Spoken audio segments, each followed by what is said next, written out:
Another week brings more Universal Orlando news. The Olympics and the holidays are coming to the resort. Chris is the first UUOP host to ride VelociCoaster and check out Bend the Bow. This is episode 462 of the Unofficial Universal Orlando podcast.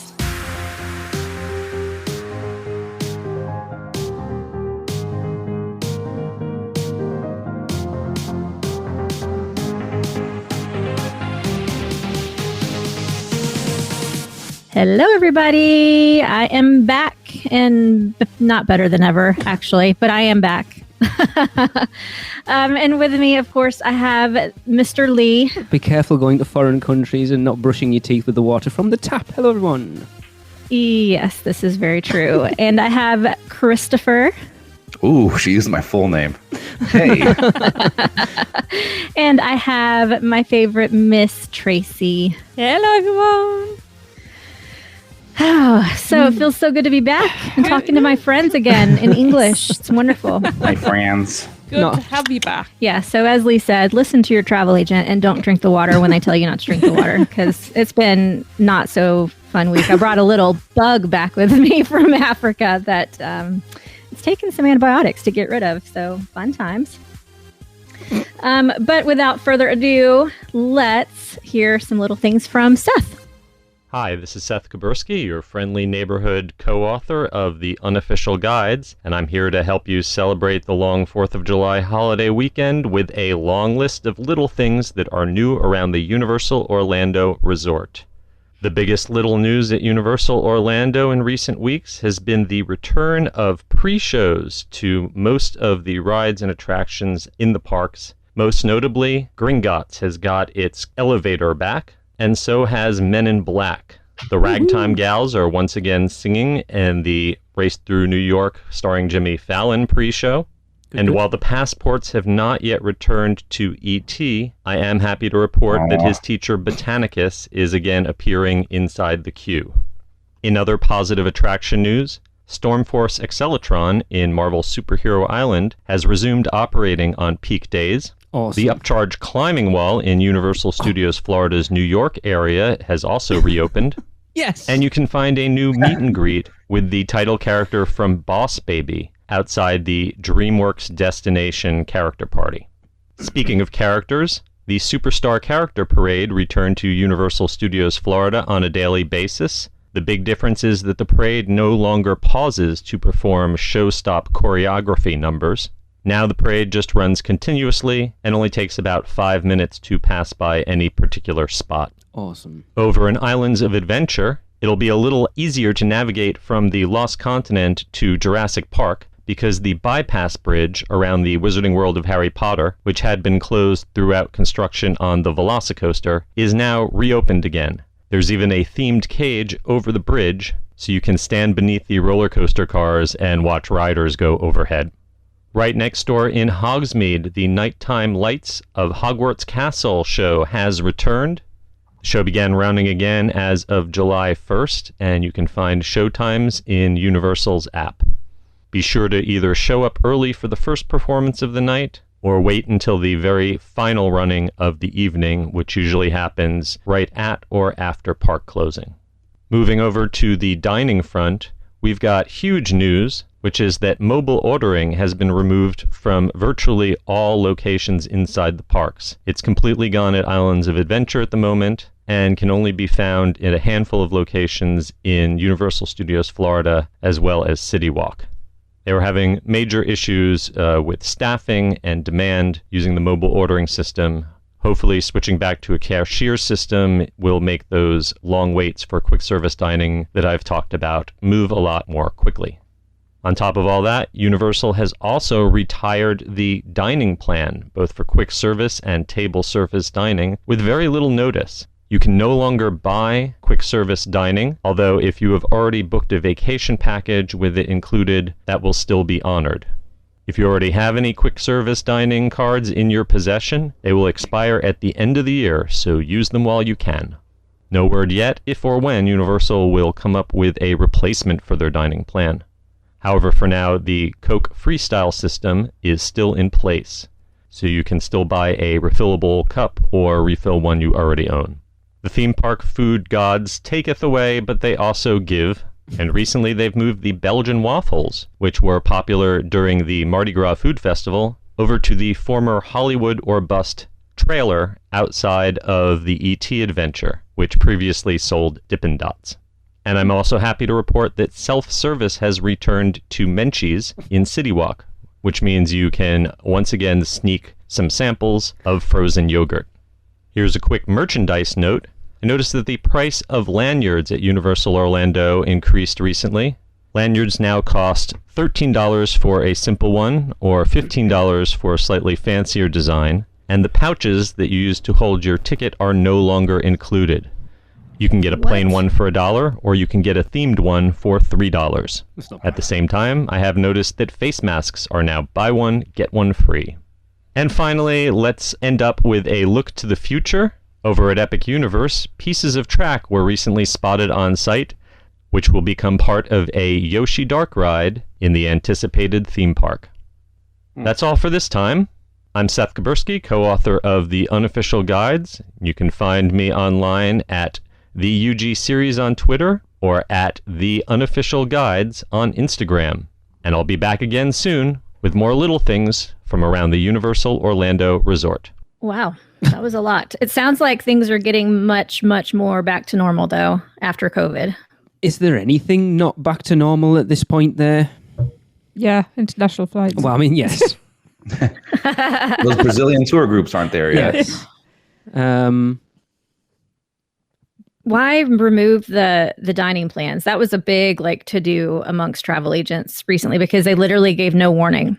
So as a travel agent, Michelle, how popular are the dining plans? Because I've looked at them a few times and they didn't look anything that I would ever look at, to be honest. They're fairly popular amongst Disney goers because our Disney guests are used to having dining plans and they like that all-inclusive feel. So those who are coming from repeat Disney vacations do enjoy adding dining plans to their Universal because it has kind of that same concept. But like I said, they just gave us no warning. So people that had quoted vacations didn't really have any time to deposit those packages before it went away. So it's more of like a convenience thing, right? Like I'm prepaying all my stuff. Yeah.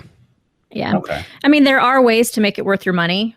But if you're one of those that's really trying to stretch the penny, it's probably not the best idea because you have to really think about it.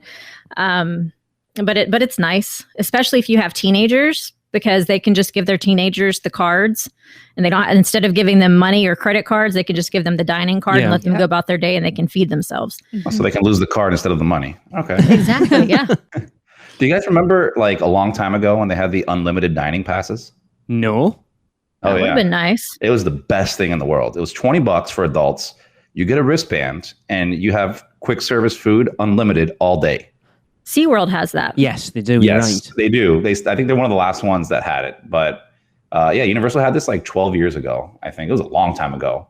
But it was pretty awesome because you can be as fat as you want. Yeah. The thing that I liked about the Universal dining plans is that the credits didn't expire. So I probably still have 2 or 3 cards that have some snack credits left on them that I just bring back with me every time. So I really, really liked that option. But I kind of think that they're replacing it with something else. I don't think it's just going away for good. That would be silly. Yeah. Yeah, I agree. Mobile ordering. No, sorry, go, Michelle. I was going to say the same thing about mobile ordering. They're coinciding, kind of. We've never used it, so I don't know how the mobile ordering works or whether it's worth it, but I have heard enough that since the parks reopened due to COVID that it hasn't really worked very well since that. It didn't really work well before. It's Okay. glitchy. It's not great. Yeah. I used it maybe once or twice towards the beginning when they started offering it, and it was bad. So this may just be a thing where they just either couldn't get it right or they just don't have enough staff to support that, which they don't have enough staff to support the crowds they have right now. I can tell you that much. Even before COVID, they didn't have enough staff to support the mobile ordering service because I would order a big one was Mel's. I would order it and I would go to the mobile ordering pickup counter and have to wait forever for them to make my food. Okay. Wow. So obviously the whole point is you pre-order it and then you just go and pick it up. At a designated time. Okay.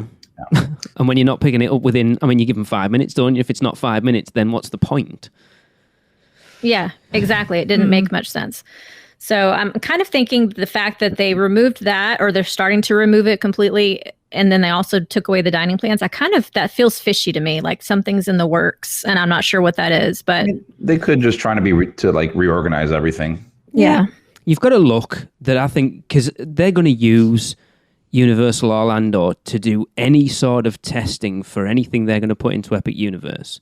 So if they're looking at rolling something new out, obviously the studios and islands are going to be the test bed for that. Because they're going to want to have something in place when Epic Universe opens that is something we haven't seen before, or an easy way for people to get food, all the rest of it. And they're going to want to roll that out beforehand so it's not, so that those teething troubles are out the way.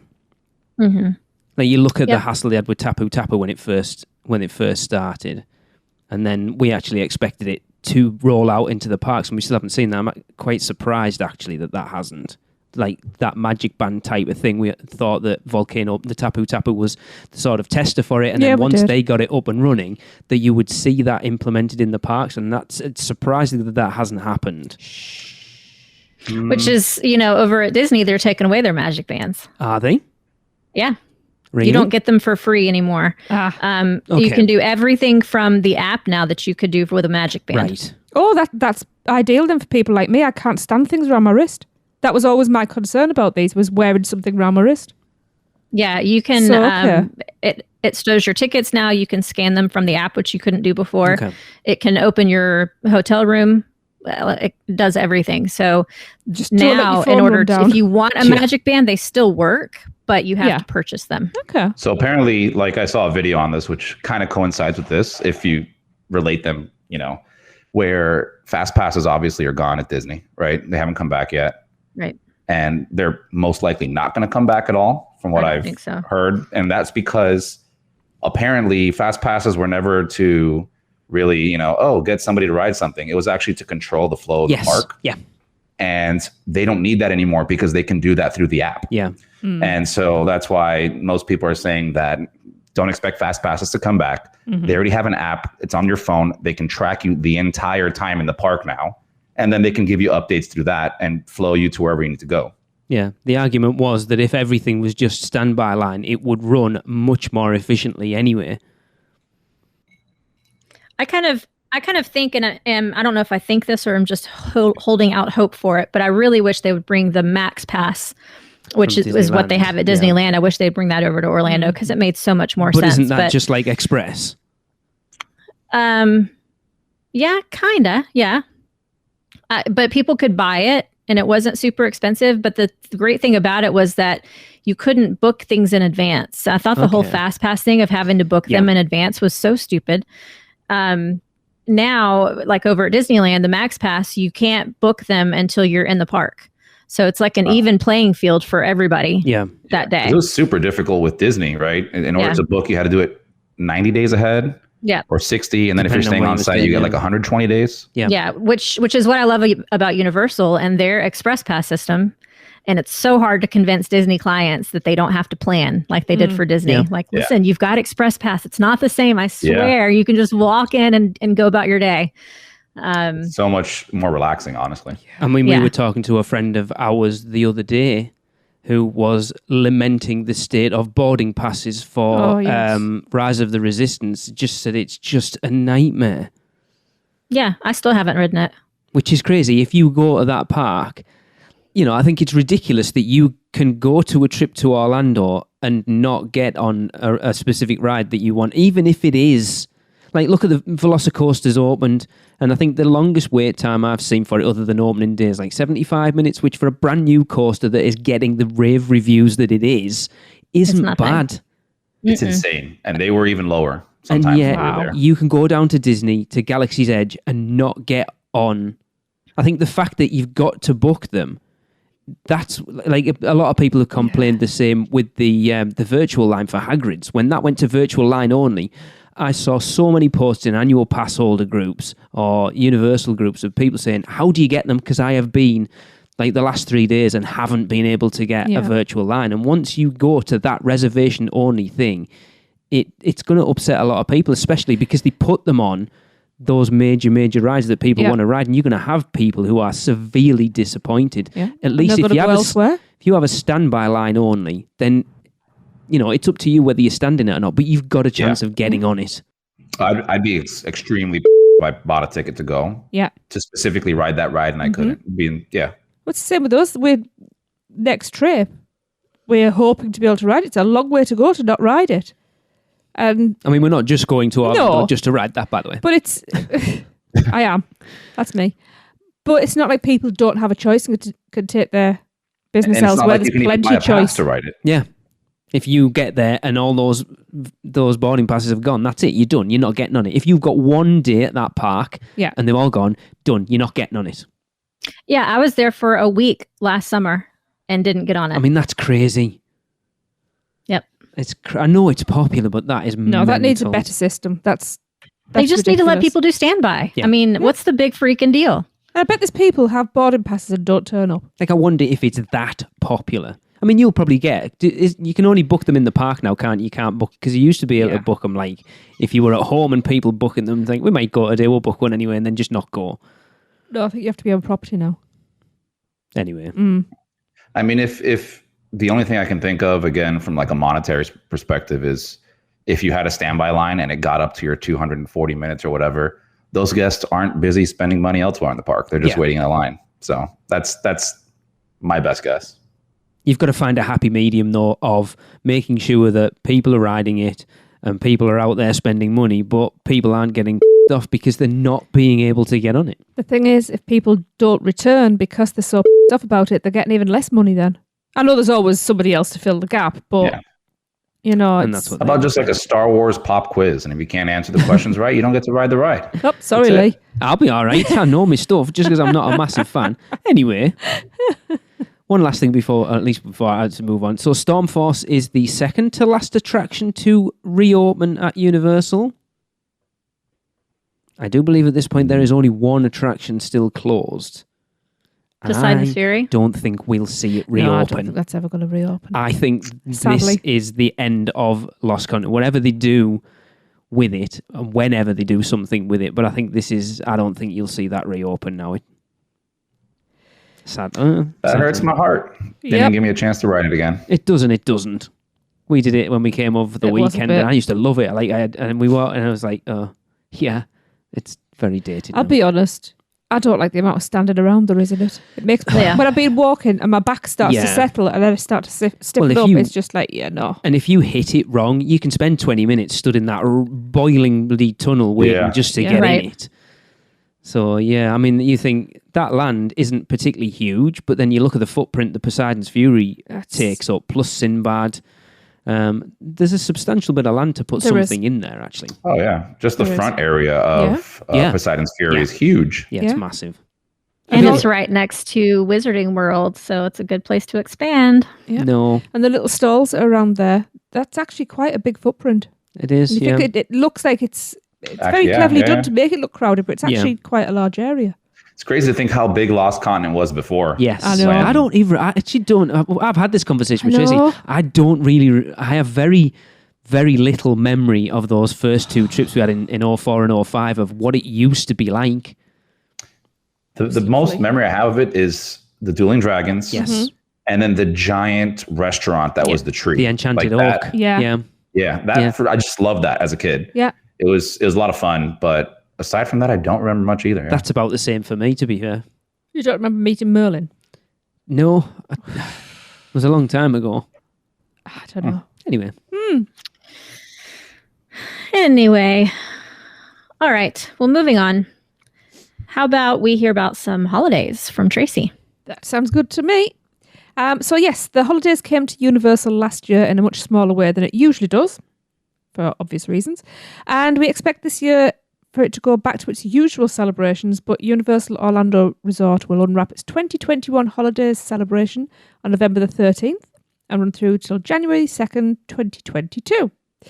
Guests can rip open a holiday gift of non-stop awesome for 51 days and nights as Universal's biggest and loudest holiday traditions and characters come to life with one-of-a-kind experiences across Universal Studios Florida, Universal's Islands of Adventure, Universal City Walk, and the resort hotels. So additional details about this year's holidays celebration at Universal Orlando will be revealed in the months ahead. So stay tuned to our social media and the podcast for the information as we get it. And also, just in time for the fall and holiday season, Universal Orlando have launched an all-new deal which invites guests to save 30% on a 4-day, 4-night hotel and ticket vacation package.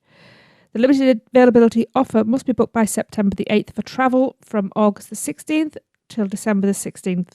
For more information, go to universalorlando.com and be sure to contact Mouse and Muggle Travel to book your package. Most important tip at the end. But when this news dropped, got me quite excited because obviously we've been quite concerned looking at the weekend that far ahead of what the dates were going to be. And this being November 13th is like, that's good because that's about the time we'll be coming out for the weekend. So that's good. That's good. Yeah.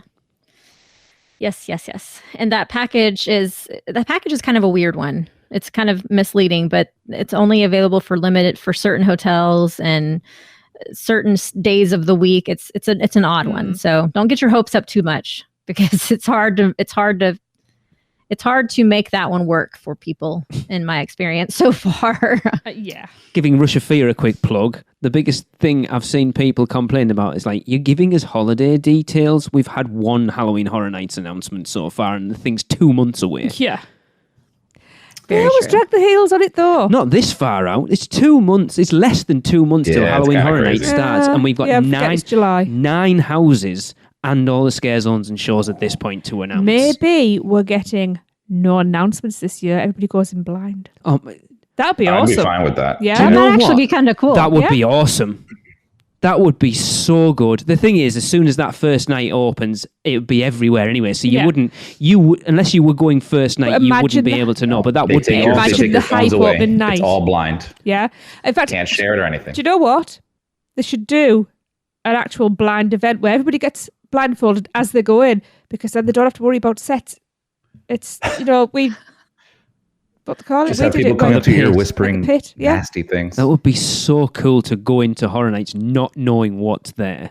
Can you imagine a hooded house in Horror Nights, a blindfolded house in Horror Nights? They would do an awesome job. Oh my God, that. Michelle would. Michelle, have you ever done Michelle would herself a scare haunt? And again. My eyes are closed anyway. Blindfolded, yes, but not entirely. People where you couldn't see if you wanted to. Yeah. Well, as long as I can hold on to somebody, I'm good. Oh, solo houses. Shout out to Scream Factory, our local one. They have a section of their maze where you go through at the end. You just have to hold onto the rope, and you've got a bag over your head. It's awesome. Oh, it's so much fun. And I'll tell you what, they're not all family friendly. The things that get whispered into your ears, it's really funny. I would love to get you two over here Yeah. and take you to Scream Factory. It would be awesome. We love them. Done. Heading over there now. Yes. Buy the tickets. We're there. I'll buy you a drink when I get there. Well, although we would still have to quarantine, so not quite yet. Yeah, no, not yet. Set off now then. And you'd be all I'll right. put the bag over my head over here and just fly that way. Yeah. Yeah, perfect. Probably safer. Awesome. So I'm excited about the holidays, actually. I don't know if I'm going to make it there this year because I'm basically going to live in Orlando for the month of October. But it seems, I'm hoping that it all goes back to normal. Yeah. Do you think that we'll see the parade back since we are seeing the daytime parade? Yes. I think we'll see everything back. Yeah. As long as there's no crazy things that happen between now and then. I want the stage show back. I want to see the Grinch. I want everything. Yes. Bring it all on. Yeah. But yeah, the way we're going, it just looks like it's going to be that way. Yeah. Because you won't even know whether they do the Grinch breakfast yet, because it's not like they have any other real character meals on site to be able to say, well, that one's going, so they must do. Yeah. Is that And if family they do style it this breakfast? year, Or is it buffet style? Ask Michelle, she's done it, not me. It was buffet style. But that's easy to do. I mean, instead of you serving yourself, they just serve you. So that wouldn't be a big deal. But even so, like they did with the breakfast we did, the superstar character breakfast. Or like Ohana's, just change it up, just do it breakfast. Ohana's was terrible. Sorry, really sorry, was. you Disney Apparently- lovers, it was awful. Apparently, I'm the only person we're the only people that didn't like it. But yeah, they could do either you book you pick your breakfast and it's brought to you, or family style. They just keep topping that up. On the mobile I app. think they're more worried about the character interaction than they are the food. yeah. I'm dying to do it. If they do bring it back, I promise to say I'm going to go do it and then forget to book it. Be sold out. So Yeah. Well, Chris and I walked in, so it's just you and Alexa. You guys could do it too. Yeah.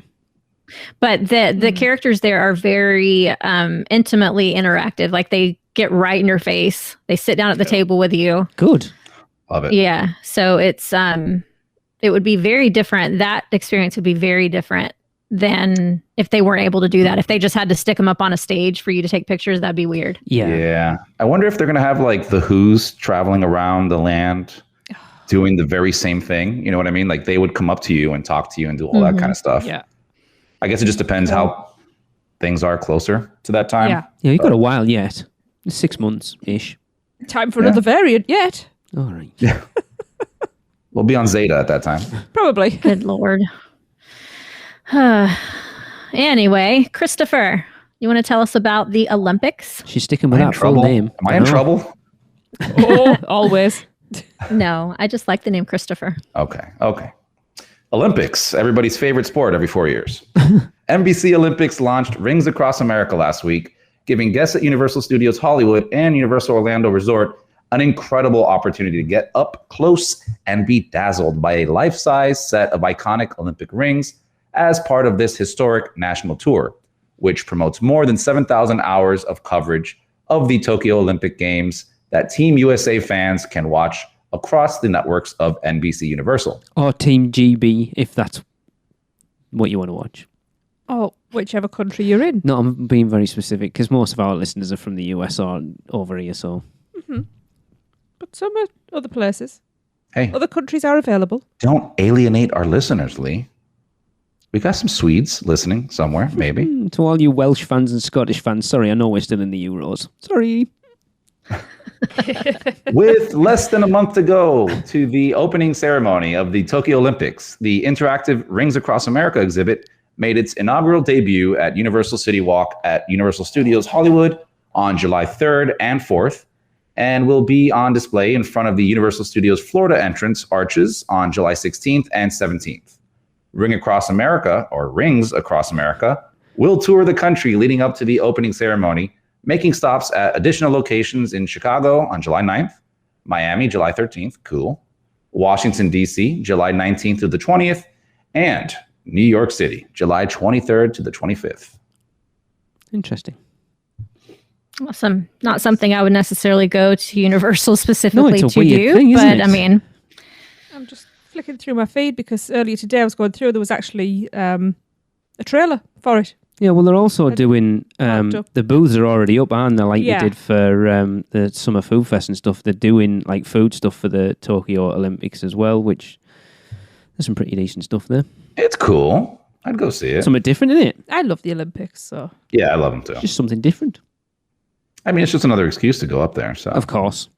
true. Yeah. yeah. It's just one of those things, if you happen to be there, it's just something different, isn't it? It's something that, we'll go Well, and yeah. check that out. It's And something- how often are you going to Yeah. get that opportunity? exactly. It's like the Coca-Cola truck over here. Yeah. We Everybody forgot to goes get to a our random car Olympic- park.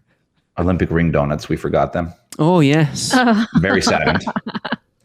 I will have to go back. You're funny. Yeah. All right. Back to Tracy now for some Producers Club birthdays. Well, we have 5 of these this week.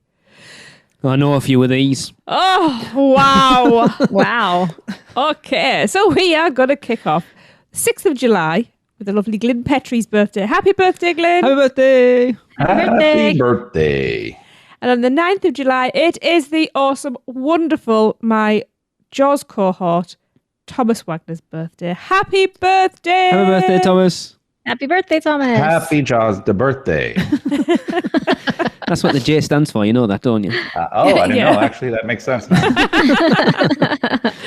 And the next day, the 10th of July, is my favourite Irishman. It's Stuart Mallett's birthday. Happy birthday, Stu! Happy birthday, Vlad. Happy birthday, Stuart. Happy birthday. Definitely need to Oh, meet him. my. Uh-oh. The knobhead. Do you know, I left the pause. I knew he'd say it. Yeah. So it is Kieran Elliott's birthday on the 11th of July, our local knobhead. He adores Lee. We adore him. Well, he adores me too. I better bloody adore me, actually. Yes, we love you, Kieran. Happy birthday. Happy birthday, Kieran. Happy birthday. And finally, on July the 14th, it is the lovely Logan Prass's birthday. Happy birthday. Happy birthday. Happy birthday. Feliz cumpleaños, Logan. So have a great day, guys. Hope you got lots of presents, lots of cake, and lots of fun memories. So if you would also like to have your birthday plugged in this inimitable way, which is basically just us being a bunch of knobheads, we learned from Kieran. You can do that by joining the Producers Club, which is not a cult, which is a cult. And you can get some more information from Lee by emailing at uuopproducers@gmail.com. Chris, shall we dangle the carrot? Dangle it. Yeah, we can dangle that carrot. Go on then, Chris. Dangle that carrot. Well, for those of you who have not seen it, we have our next Producers Club giveaway ready and set up, handpicked by yours truly. And we have a variety of different VelociCoaster items, such as a lanyard, a coffee mug, a pin, and a pouch. That's right. I was trying to think there. I was trying to remember the last one. Yeah. It's pretty awesome. Yeah. And for those of you complaining, because I know some did, about not having a shot glass this time, like I said in the Producers Club, it's only because the coffee mug will fit your Baileys in a larger quantity. So we will be giving this out soon. So get on the Producers Club. Yes. I might have to actually join myself as a non-honorary member. Get a surname. Yeah. We're Just already so in you there can for get the free. mug. Yeah. The No. pin. I think we can get you a mug, Tracy. Full of coffee. We've got enough, to be fair. But yeah, come along and join us. It's a lot of fun. We've got, a little super secret group. Yeah. It's not really super secret, but The opportunity to come and join us on the show, as one of our members will be. I was going to say next week, but it's not, because he is, but it's not going to be out till Christmas. But technically, I've got 4 Producers Club members on next week's episode. Yeah. Wow. Yes. But not a cult. No. But it is a cult. No. Yeah. Yes. It's a lot of fun, is what it is. It's a big family. Yes. Cult. Family cult. Cult family. Yes. Aren't all Don't worry. cults? We won't drink the Kool-Aid until you join us. Yeah, the Kool-Aid's only for the weekenders. Yes. And there's no Kool-Aid in it. Oh, we so need to label your alcoholic beverage the Kool-Aid. That will definitely be the next one. Brilliant idea. I love it. Don't drink the Kool-Aid. Kool-Aid. Awesome. Cult-Aid. Yeah. Just don't say that after you've had a few. After drinking it, I felt like I just drank something from a cult, actually. It was a bit strong. You're telling me. I am saying Well, nothing. I know they you can had bring three. their Producers Club VelociCoaster mug to fill it up. That so would it's be perfect. funny. Yeah. We will have paramedics on standby. That's a lot of cult juice. Wow. Oh my God. Can we move on, please? This is getting weird Yes. now. Let's take a What break you mean and hear now? from the fabulous Mouse and Muggle Travel Company. Have you taken a stroll down Diagon Alley and visited Gringotts Bank? Taken a ride through New York with Jimmy Fallon? Visited the Truffler Trees in Zeus Landing or hung out with a real-life Transformer? No? Then what are you waiting for? At Universal Orlando Resort, there truly is an option for everyone. Or if you're leaning a little more towards pixie dust rather than ones and portions, Disney destinations around the globe await your arrival. No matter the adventure, our sponsors have you covered. Be sure to let the experts at Mouse and Muggle Travel Company take care of all your travel needs. Earning the distinction of being an earmarked agency specializing in Disney destinations, as well as becoming one of the first to be named a U Preferred agency with Universal Parks and Resorts Vacations. Mouse and Muggle Travel Company will ensure you receive top-rate customized service. Just visit mouseandmuggle.com to fill out a non-obligation quote request, or send your request to info@mouseandmuggle.com. Their team can take care of you no matter where in the world you go. With a flick of their wand and a little bit of pixie dust, the process will be so seamless, some might even say it's simply magical. Welcome back, guys. We are just thrilled to have heard from Mouse and Muggle Travel Company just now because they're the best. So let's jump into a Rate My Crepe from the wonderful Nicole and Geoff. Michelle still did it. Hello, this is Nicole. And Geoff. And we are here to rate our crepes. I can't say that without laughing. So the first one that I tried is the Brisket Crepe, and I would give that actually a 5 out of 5. Probably my favorite out of the savory ones that I've tried. And then the cookies and cream crepe was delicious. Again, 5 out of 5 for me. The mascarpone that's in it is so good. And then the lemon blueberry, it has like a pound cake in it. That one for me is probably going to take a 3.5 out of 5. Oh, Nicole, you're and what's me. yours? So the 2 crepes that I've tried are the Brisket Crepes and the lemon blueberry crepe. The Brisket crepe I'm going to give a 5 out of 5 as well. I'm definitely more of a savory person than a sweet person, so that was right up my alley. The lemon blueberry crepe, I'll probably give probably a 3 out of 5. Like I said, I'm just more of a savory person than a sweet person, but both were very good. I would definitely get both again, but the Brisket Crepe takes the win. Takes the cake. There you go. That's where we weigh in. Thanks, guys. Oh, Nicole, because if she hadn't have said it, I would have said it takes a cake. You have to say it.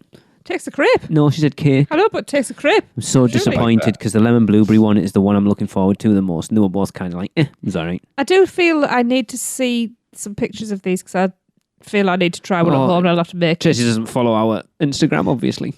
I mean, No. literally, Alexa took pictures of them. Yeah. I didn't say I hadn't.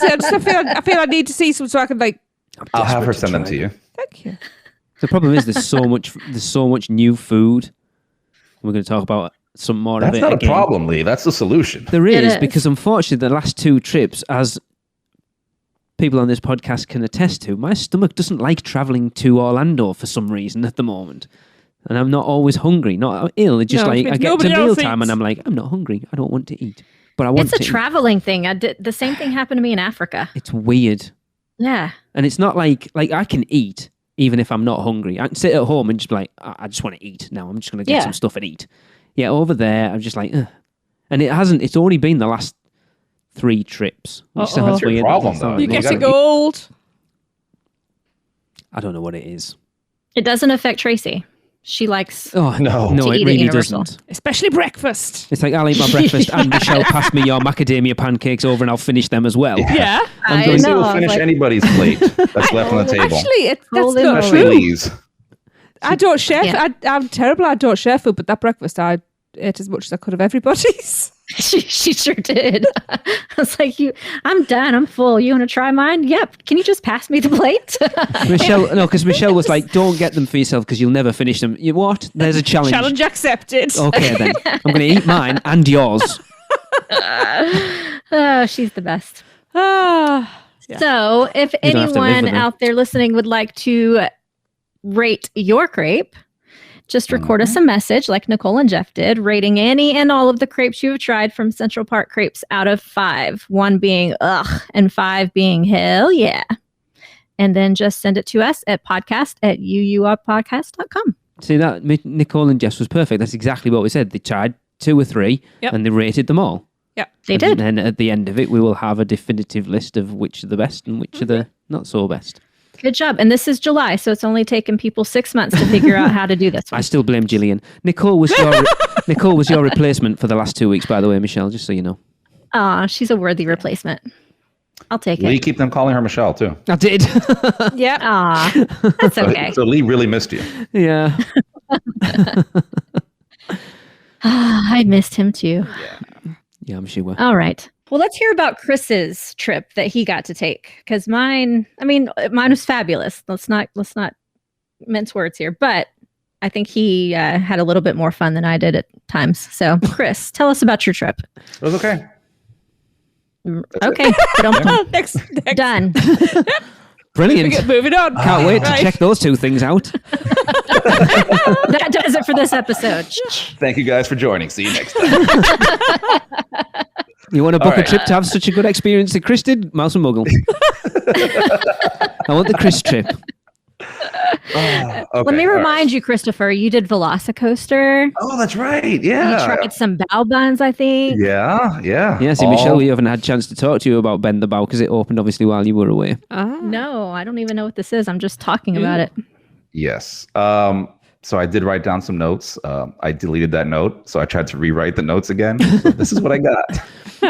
Let's start off with the most important thing of this trip, aside from it being Alexa's birthday, VelociCoaster. Okay. Wow. Did it live up to we've the heard hype, it. Chris? Listen, there's no way that you can hype it up more than what it is. And I was worried because like all you hear is like, oh, it's amazing. It's this, it's that, it's that. There are zero deficiencies in that ride. That ride is perfect. Really? They knocked it out of the park. I cannot say enough good things about that ride. The first time riding it. So we were able to ride front row. Nice. And back row. And somewhat in the middle. Chris, is there a separate line for front row? I don't want to say yes so people don't know about it. Okay. But just for all the producers and all of our listeners out there, yes, there is. Because I saw someone post about it yesterday and I was like, I haven't heard that. I haven't heard anybody say that. It's a very weird line. Just because, you know how Hulk has its like dedicated single rider line? So this one, you just get to almost the front and just tell the guy, hey, I want to ride in the front row.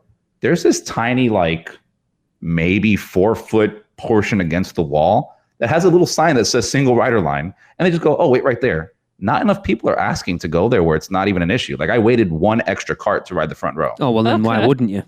Exactly. Yeah. Well, you wouldn't because the back row is actually the best. But you should definitely ride front row. Yeah. If you've never ridden it before, because it's extremely intense.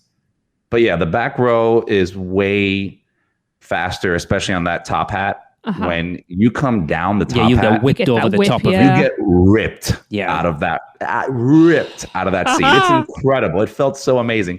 And what's really weird, that top hat, and we're jumping around here, but that top hat is such a unique kind of feeling because when you come up to it, you feel like you're not going to make it over the top hat. Really? Awesome. Oh yeah. Oh crap. And so right when you're getting over the top hat, you're almost stopped if you're in the back row, and then you just get ripped. Now, another interesting thing, which didn't happen to us, but it happened to the cart in front of us, and I hope it happens to us one day, is there's a possibility of you not making it over the top hat. Yes, that's what you want. Yes, please. Oh, that's Why a would you dream. give this to me? Oh, it gets even better, right? So we're in line waiting, and I attribute this happening to the cart on me and Alexa because we were talking to the guy, and I think we distracted him. I feel really bad. But like right before the cart left, he hit like a yellow button on the wall and then was like, oh, it wasn't supposed to be that. And they rode, right? Oh, wow. But we're watching the screens. You can see the screens of the coaster, right? And we're like, okay, cool. And then there was a part where like the cart, you see a cart like roll back a little bit and kind of stop. And then you see it jolt back extremely fast, kind of like a Hagrid's kind of rip you back and then go forward. So if you don't make it over the top hat because you don't have enough momentum, they will bring you down and then throw you back fast. Not like a slow, throw you back fast and then throw you down to make it over that top. Yeah. Oh my Michelle. God. Extremely cool. And me, like Alexa, like we were looking at each other going like, I didn't know this thing goes backwards. And then we rode it. We're like, what happened? We asked the guy. They're like, yeah, that's only when like it doesn't make it over. Yeah, it's a rollback. It's a coaster boy's dream to do anything with a top hat and get a rollback where it doesn't have enough to make it up over the top. I'm dying for that. Yeah. It looks so amazing. Like I want that version of the ride. So now not only do we have to hit the red button, we have to get them to hit the yellow button. Exactly.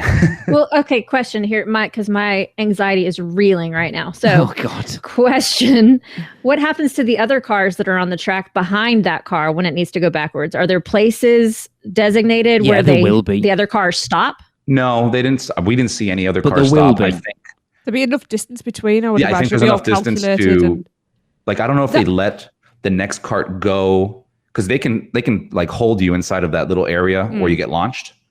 There will There will be block moments on that coaster. So it's like the block breaks on Rip Ride Rocket, where there's certain spots where you slow down. If they need to for whatever reason, they can stop it there. And there'll be certain spots throughout that coaster where if they need to, they can stop cars before it hits a point where it's going to come into anywhere near contact with a car that's had a Michelle, rollback. do not freak out. No. I assure you, you will likely not get stuck on that. So Okay. And Well, that whole incident that happened over in the UK, what was that called? The Smiler? Smiler. Do you know what? I would ride that. No problem. It's probably the That safest ride. freaked me out. Right, we've And ridden that coaster 3 times since that happened. But that was operator error. That wasn't anything else. That was operator error. Well, that worries me even more. Like, there shouldn't be able to be an operator error. Think about it, though. The amount of training, right. extra training worldwide there will have been since that. But you're talking about... Nobody wants that to happen in the parks. You're not talking So what about happened on the Universe. Smiler? Just refresh my memory Two on that. cars ran into each other. Oh, No, lovely. and kids People in the lost front got... legs and things. Well, yeah, lost limbs and stuff. No big it was deal. pretty bad. We went not long after it happened, actually. I've ridden it since. We've ridden it 3 or 4 times since then, and it's... You would think it'd only be much better after that, like Exactly. in terms of safety. It was probably the safest ride in the country for... Yeah. Probably still is. It freaked me. Like, seeing that happen freaked me out. So, like, right now when I ride the Mummy, which I love and I'm not scared of at all, until the end, and I hate when we get stopped at the video screen instead of like going on through to the platform. I hate when we get stopped right there because I'm so afraid a car is going to come up behind us and hit us. We got stuck in the fire room, and I thought the same exact thing. I'm like, we're getting burned, and then we're going to get wrecked by somebody behind us. Yeah, But I don't hate forget that. Everything's computerized. The computer knows where every car is at every moment of that ride. So the computer probably already knows that car is not going to make it over the top hat. Right. I would say. It's probably... So it won't let the next one go out. Plus, there's a lot of fail safes as well. Exactly, Like they lock the carts in different areas. Yep. You can't Exactly. go past certain areas. As I say, with Smiler, it was operator error. It was somebody overrode the computer. It's funny, we're having this conversation now, talking about the Mummy. We have a guest on in 4 to 6 weeks who will be able to alleviate all your fears about the Mummy. Oh, yeah, that's right. So how was the middle, riding in the middle? The middle was nice. Again, our favorite was the back. The back had the most intense experience. But let me tell you, you can ride anywhere in that thing. It is an extreme, it's an extreme coaster where you are just getting jolted around, very smooth. Your head doesn't have anything to hit on like the Hulk. Good. It feels because it goes so fast. It feels a lot shorter than what it is. Now, the tracks look like a pretty big track, but it felt like a very short ride. It's less than 2 minutes. We've watched the POVs of it, and it's less than 2 minutes. It's a very short ride. But for those 2 minutes, you are I drooled. I drooled on the first ride. I didn't know I didn't know what to do. It was amazing. Swallow? You hit, towards the middle, I think you hit the Mosasaurus roll, which is just this kind of spiral roll. Yeah, that's the bit. Throw your hands up. You feel like you're going to fall out into the water. Oh, Michelle. There's another great spot where the coaster, imagine just going straight, jolts, goes upside down for a little bit, that's and the then just goes inverted straight stall. back up again. Yeah, that's the inverted stall. I'm looking forward to that bit as well. That stall's amazing. Yeah, we've done one of them over here. Yeah. It's just a great ride. And when you think you're going fast enough, you hit another portion in the middle where it just launches you again. I mean, it's an incredible coaster. I think Universal killed it. The queue is amazing. They have some really nice effects going on in there, which I'm sure a lot of you have seen already online. Even when you're about to launch, you get that it gives me that old feeling of the original Hulk where you're in that launch tunnel and you hear him talking and, not the one they have now, but the old one really got you jolted for the ride. Same thing is happening here. You hear raptors getting out the cages and he's like, okay, we got to go. And boom, you're out. That's cool. It's so good. I'm excited. I just won't be riding the back. Thank you for telling me that. Okay. So yeah, the hype is real, Lee. There is no way that you can be disappointed, even if until next year when you do actually get to ride it, somebody like me is just blowing your ear out with how awesome the ride is. You're going to love it. So obviously my concern isn't how intense it is. My concern is nausea. I know you and Alexa don't really suffer from it. Shut your face, you. So, Dragon Challenge. I rode Dueling Dragons, Dragon Challenge, all that stuff as a kid growing up. And I think we had a conversation about this before where I can ride them nonstop. Alexa would literally ride Dragon Challenge back to back to back. I can probably do 2. And by 2, I'm feeling a little bit, I'm not that great. That's me. It's just the older I got. It wasn't about anything else other than just being older. Because when I was younger, I couldn't ride it back to back to back to back to back. This ride is just so smooth. It doesn't feel like any other roller coaster that's in there. If I had to compare it a little bit, it kind of it reminds me a little bit of Rip Ride Rocket, some of the smoothness going on that coaster. But I don't think you're going to get that same feeling you get from this, as opposed to the other ones. It's a different feeling altogether. Yeah, I said, I think we've talked about before when we did Mako in February last year. Like 2 rides was for me, and I'm like, I feel all right, but I'm starting to feel a little. So I'll have a sit down right now, and you can go back on it again. Yeah. I must admit, I could have done more. I did 3, but I was happy at 3, and that's not me. Normally, I'll just go round and round and round and round. Yeah. But after 3 on Mako, I was okay. Man, I'm glad we're meeting somebody. I'm excited. I'm really looking forward. Can't wait. It's you guys are gonna love it. I love what it adds to that land. Just that whole changes. It changes the entire landscape. Yeah, just everything. Just that entrance where you come round the front, and they've got like that whole sort of plaza in front of the Discovery Centre leading to the entrance is awesome, with the ride right there as you're stood waiting to go in it. It's just that whole area adds so much more to Islands of Adventure. It's just putting that attraction is not only giving Jurassic Park a focus now, but also just opened that land out to be so much more than it was. Oh yeah. I know we're concerned about the track spoiling the skyline, if you like. But actually, I think the fact that the track's black. Yeah, we've said that, haven't we? And it pushes back. But the more I look at it, the more I think it actually pulls that whole vista together and kind of, even though it's going through the middle of it, I know this sounds the opposite of what it is, even though it's like in the middle of it, it kind of frames it. I don't know how else to... It when we were there, it honestly belongs. Didn't feel like an eyesore. No. It literally blended in there. It's funny you mentioned that. There was a picture I saw on Reddit that somebody posted where if you're looking straight at the Discovery Center, like where the titling is from the other side of the park, that area where the Mosasaurus roll is, it goes right in front of the park or in front of Discovery Center, but it goes upside down right in the area where the lettering is for the park, so you can still read it. It never covers that. Cool. I don't know if they did that on purpose, but it's a really cool photo I saw.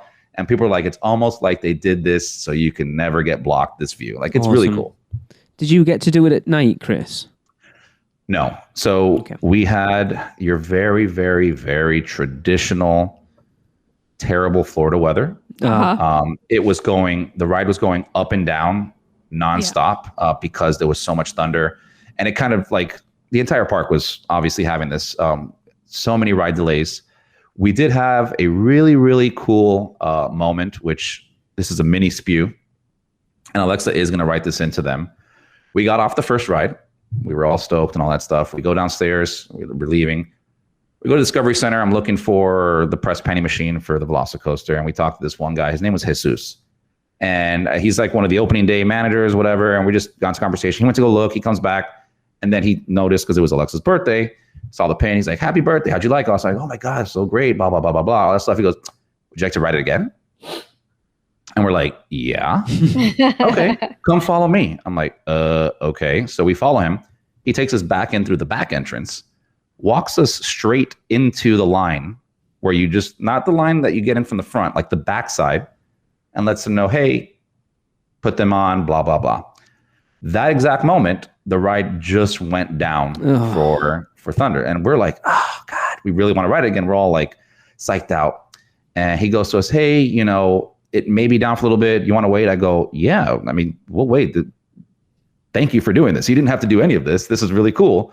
He goes, awesome, no problem. So we look at each other like, oh, we'll wait a little bit. We're there probably like 5 minutes, 10 minutes, and it doesn't look like it's going to get any better. I go, well, wait another maybe 20 minutes or so and see. The next 2 minutes, the guy, Jesus, comes back up and he goes, listen, I don't know how long it's going to be down or whatever. So here are 2 return passes that are good till October for you guys to come back and ride this. Awesome. Go straight to the front whenever you want. Wow. Again, I'm like, thank you so much. Not only did you have to not do this or bring us up here, now you're giving us passes to come back.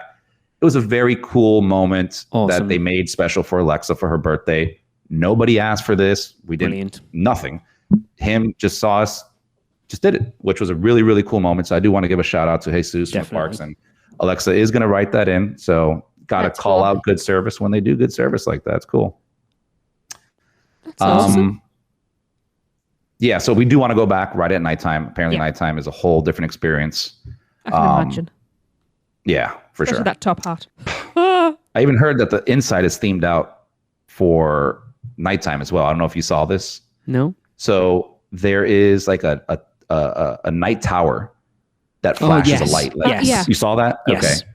But apparently so when you're inside, right before you get on the ride, there's like a screen with Chris Pratt and the actress who plays Claire. They're like doing their whole little spiel, which is a great pre-show video. Loved it. Chris Pratt, hilarious as always. You're in the night tower, or she's in the night tower looking out, but it's daytime. When you go at nighttime, the video changes to a nighttime video. Awesome. See, that is So tiny they little themed it out detail. That's completely, awesome. so you get the feel. That's so cool.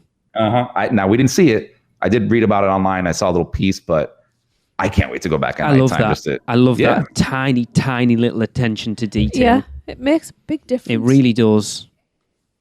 Yep. Cool.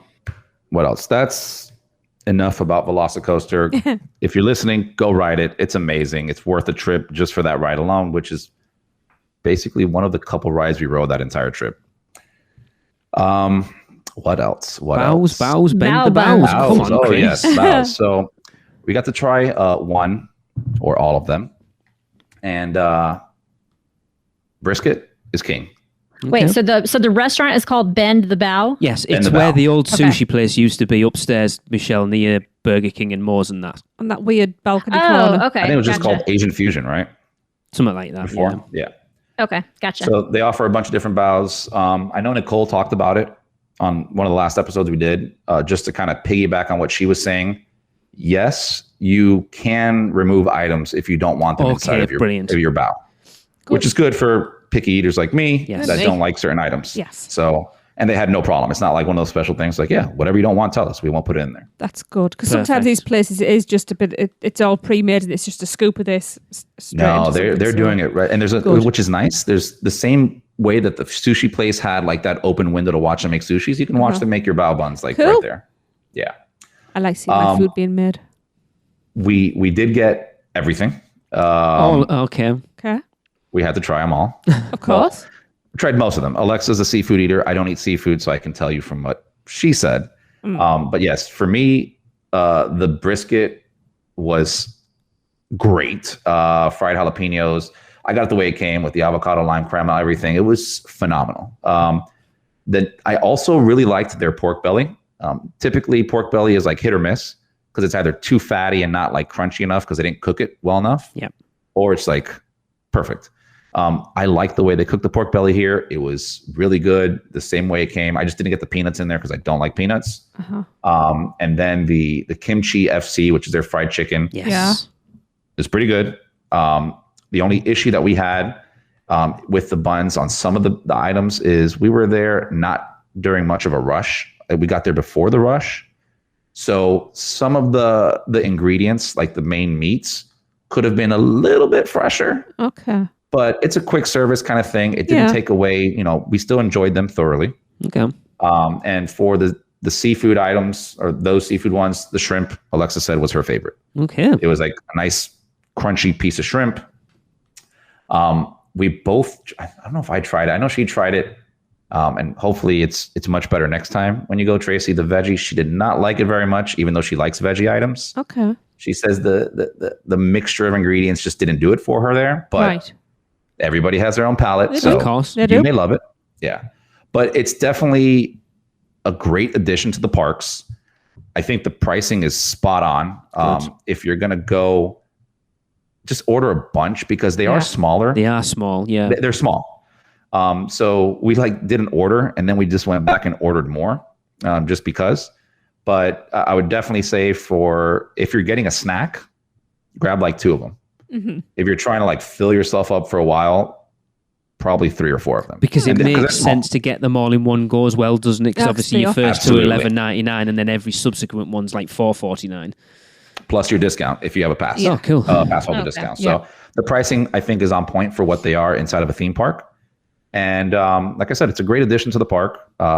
I never ate at that sushi place before because I don't eat sushi. And now I will definitely make a trip up there and grab some bows, if the line's not too long. Awesome. Yeah. Aside from that, we're talking about some of the goods. I will point out just some of the not so goods that I did notice there this trip around, which I was hoping they would keep up. There obviously, since things have changed, there's a lot less cleaning going on over there in the parks. Okay. I was kind of bummed because I'll use hand sanitizer throughout the day. 90% of the hand sanitizer stations were empty.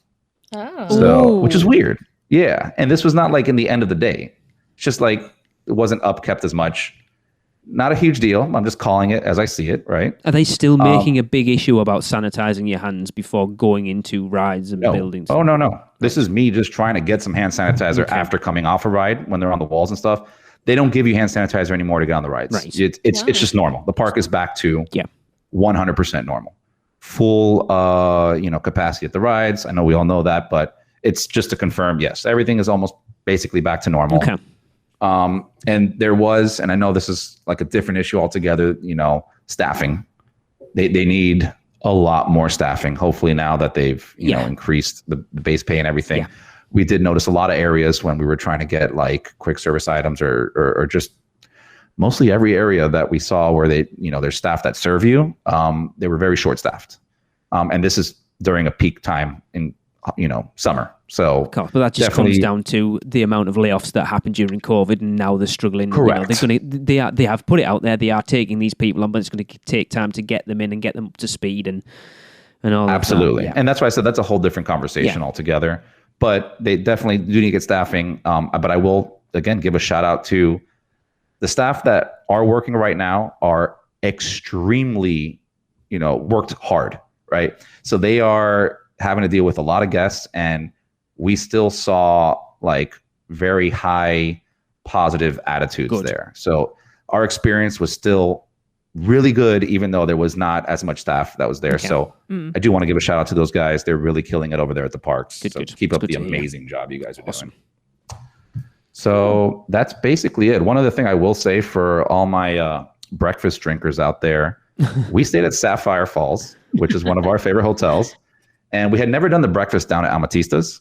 Okay. So it's like a buffet thing.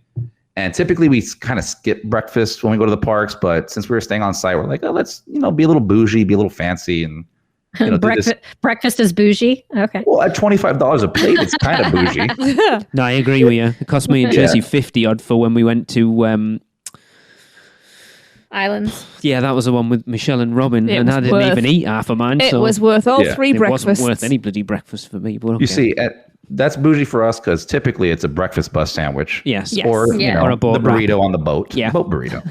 So we're like, you know what? Let's do this. So it was like $25 a person. We really enjoyed it. So if you're staying at Sapphire, or even if you're not, you can still eat there. Really good selection, all that stuff. But one of the things we found out at the end was they also offer like an unlimited mimosa thing for $20. I think that's a good idea for me. So all the champagne, and they have all these different juices to mix all this stuff. So again, this is just to all my breakfast drinkers out there. Sapphire Falls, $20, unlimited mimosas. That's all I'm going to say. I mean, that doesn't... I wonder what the percentage of alcoholics in the US compared to the UK is, because like $20 unlimited breakfast mimosas doesn't sound like a good idea. It's actually a really solid price compared to the ones that we have at our restaurants here in South Florida. That's what I'm saying. $20 all you can drink. It's like, yeah, people are going to be rolling out on the water taxis absolutely hammered at 9 o'clock in the morning. I feel like breakfast drinkers are a lot more responsible than late night drinkers. Okay. I think they're a lot more hardened by the sounds of things. Yeah. Their livers are much more hardened. I can't even really drink during the day, as proven at the weekend. They're back at the hotel by noon. Yeah. That'd be good on like a HHN trip. Get up in the morning after staying up all night and you kind of have a little tiny bit of a hangover. So drink some more in the morning. Gotta ride the wave. Go lay by the pool for a little while. Take a nap and then do HHN again Michelle, that night. You're rubbish. What the hell is this laying around, Lark? Napping? What? Hey, I gotta have my energy for HHN. Bollocks. Lay around. I did a week. We didn't do any of that. We did a week of horror nights.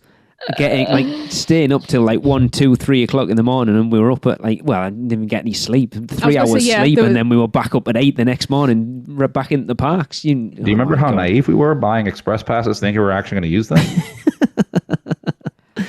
Wow. Hey, you do you, I do me. Yes, exactly. I should hope so. Horses for courses. That's all she wrote on that, guys. Cool. Sweet. Yeah. Awesome. Cool. Sounds like a good time. All right. Well, that will wrap up this episode of UUOP. So we will end this with another listener submitted Universal Is, and this one comes from Stuart Nielsen. All you have to do if you want to be involved is drop us an email to podcast@uuopodcast.com or send us a message via Facebook, Instagram, Twitter, blah, blah, blah. Any way you want to, whatever you think Universal is in 3 words or less. And Stuart says, Universal is home. See you next time, guys. Guess that wraps things up for another Unofficial Universal Orlando podcast. You guys did all right. Follow us on Facebook, Instagram, Twitter, YouTube, and Pinterest, keyword UUO Podcast. Listen and subscribe to us on Apple Podcasts, Spotify, Google Podcasts, Stitcher, or anywhere podcasts are found. You can find our blog at uuopodcast.com. Send us your spews, which Lou gets your poo recordings, questions, or comments to podcast@uuopodcast.com. Check out our friends, the Theme Park Duo, and our awesome sponsors, Mouse and Muggle Travel Company. So, until next time, don't give up your day job. Say cheese. See you later.